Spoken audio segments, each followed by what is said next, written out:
Hi, everybody. Chuck here. Before we jump into today's episode, I want to let you know that we recently launched and, more importantly, refreshed our site at A Healthier Michigan. You can find this podcast there along with other great health-related content by going to ahealthiermichigan.org. Now, this episode. Can our food impact our environment? This is A Healthier Michigan podcast, episode 140.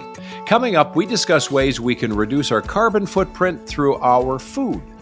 Welcome to A Healthier Michigan podcast. It's a podcast that's dedicated to navigating how we can all improve our health and well-being through small, healthy habits that we can start implementing right now.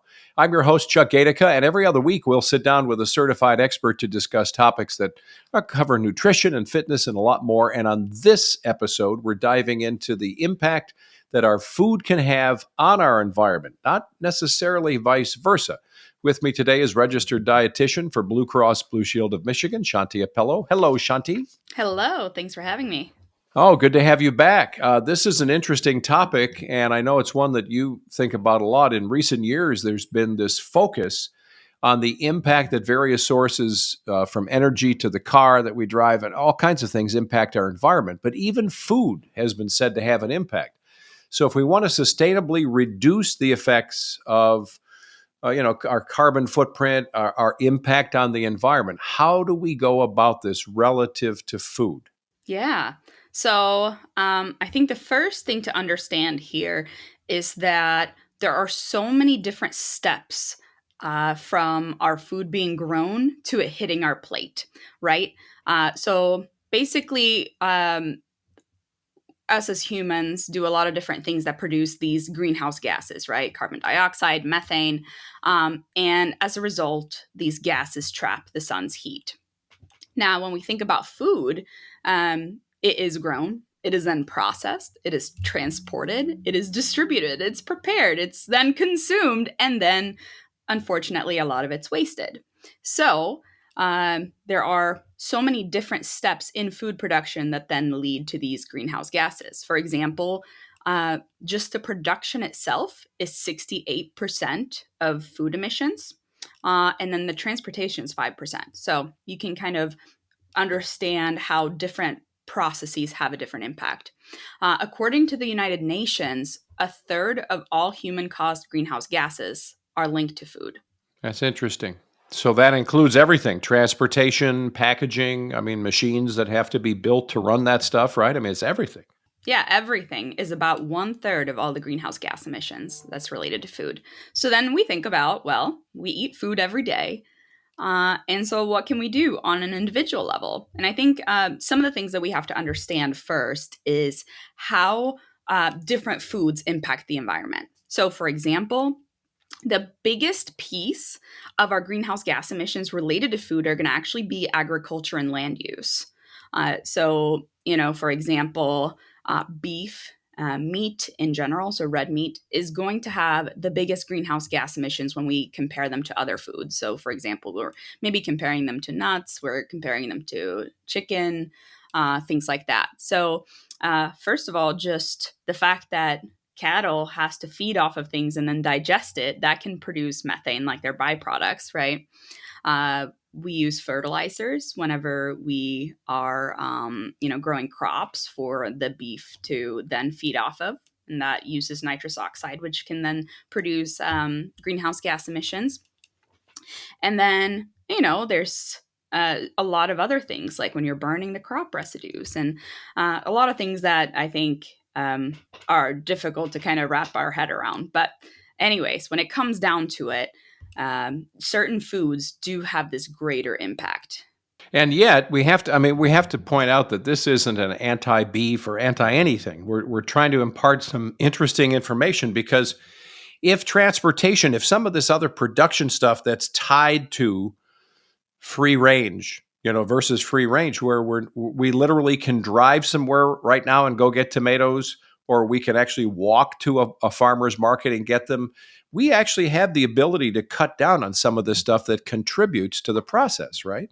Yeah, and actually food waste. I think that is one of the biggest things that we can do in our own households. It's interesting because what we we understand that there's so much of our food that we buy. We have all these great, ideas, like we go to the store, we buy all these foods, and then it sits in our fridge and it goes to waste. It's really sad that that happens. But, food waste across the globe, that's 8% of all greenhouse gas emissions. Of all of them, that's 8%. So if we can think about ways to just cut down on waste, that's huge.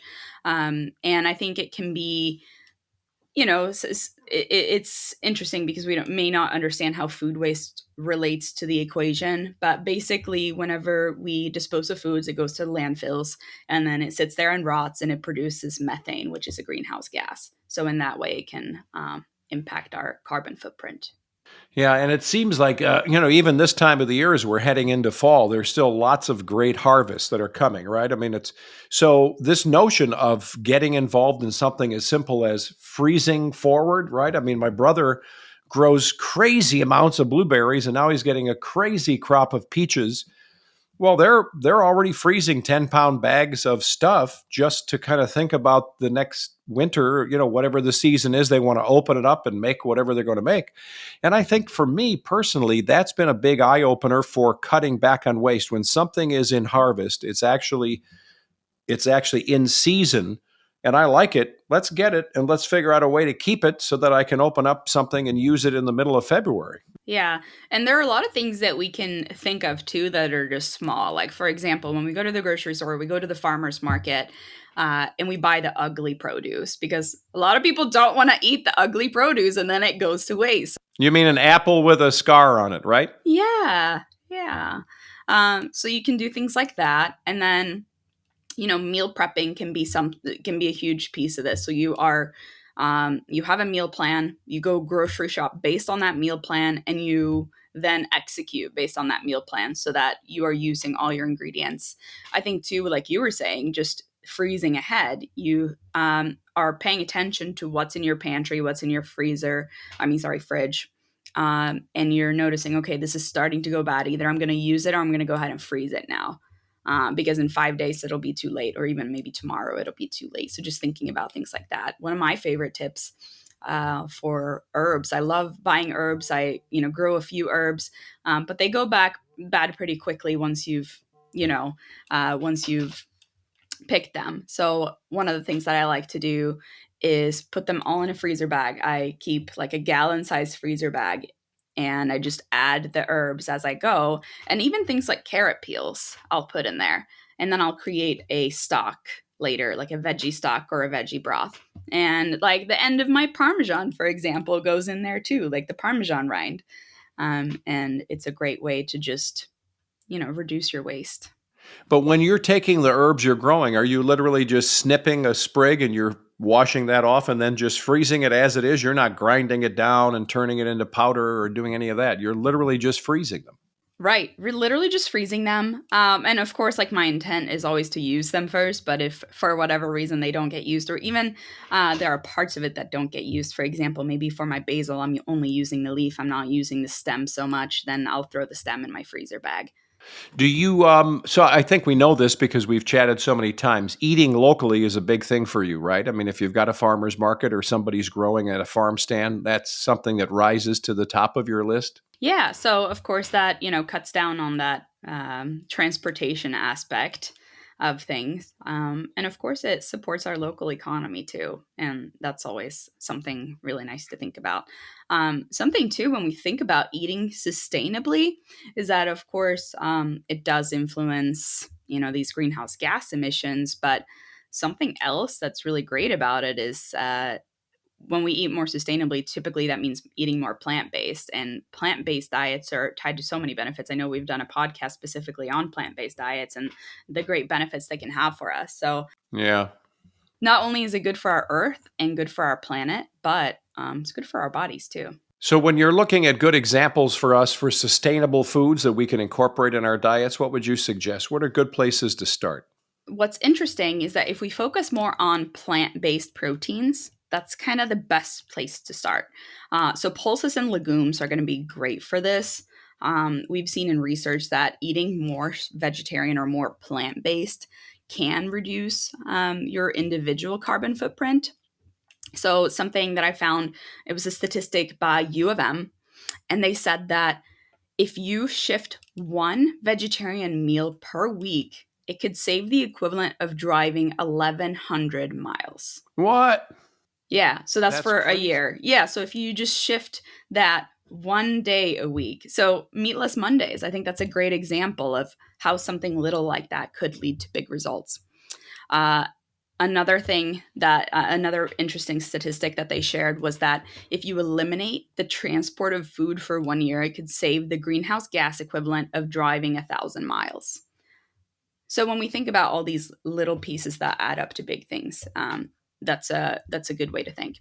Now, when it comes to meat, I tend to think of it as something that I consume less regularly. It's a special time food, like it's a celebration food, rather than thinking of it as something I eat every day. So, for example, if you're someone who really likes consuming protein that is animal based, you're just kind of used to it. It doesn't feel like a real meal unless there's chicken or fish or beef on the plate. If you're someone like that, it can be a really good idea to just shift the type of animal protein that you're using. So, for example, the greenhouse gas emissions of beef is 7 times greater than that of chicken. So just a simple switch from something that requires less land, and doesn't have that methane from, um, walking around and, uh, you know, having the natural dietary process Right. happen, right? The expelling of methane, yes. Yes. So that's something to think about. There's some really great resources out there if you're just curious about comparing certain foods to others and things that you regularly consume in your own household. For example, the Washington Post recently posted a tool. It's called Which Food is Better for the Planet? And then you can input, for example, comparing chicken to salmon, and you can look at it from different metrics. So, for example, greenhouse gas emissions or overall environmental impact. You know what I find interesting? A couple of things that have come up that it really is what's old is new again. I mean, for maybe millennia, there have been certain faith traditions that practice fasting from meat. And then it became in more modern times fasting from meat on Friday, right? And so that's an old is new again idea. Here we are in 2023. And you're also talking about this portion of meat not being the centerpiece. I remember we're talking a generation ago with my grandmother when our grandparents grew up, and maybe still to this day, well, I know in many parts of the world, you can't afford a big giant hunk of meat. So the centerpiece is a little piece of meat in the pot, which creates the beef barley soup. Everybody gets some bread because, back in the day, just like you're saying, it was a once in a while thing. It was because they couldn't afford the side of beef, right? I mean, you Couldn't just afford, or maybe it was that, like, now it's so easy just to go to the store and pick up beef.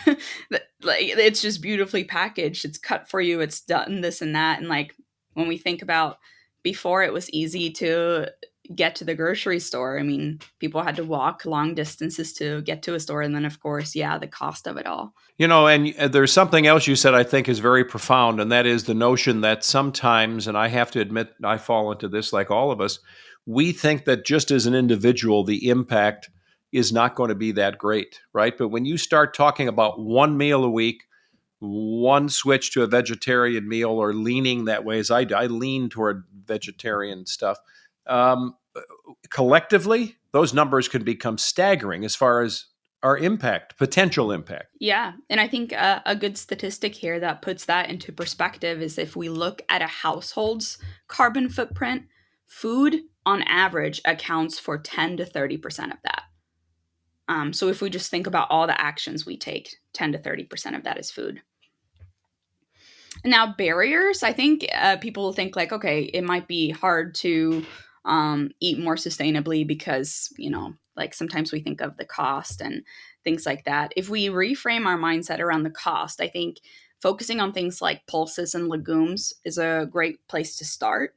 Because if we think of it from the perspective of, for example, I want to have a plant-based burger, and we might go and buy the, like the alternatives to plant-based or, regular burgers. Those can come with a pretty hefty price tag. So then instead, like reframing our mindset around it, like, okay, I can make black bean burgers. And they are much more affordable. One can of black beans is around $1, depending on where you buy it. And that can produce quite a bit of protein and fullness for your family. Yeah, and a lot of fiber. So, and we've talked about this in the past. A lot of the alternative meat products are highly processed. You don't think of them that way, but yeah, there's a lot of, and then there's a lot that goes into the processing. I don't just mean all the stuff they throw in there to make it look like a burger. I mean, it's just all the steps you're talking about have to be included there. Yeah, I think another thing that we can think of whenever we go to the grocery store is the packaging.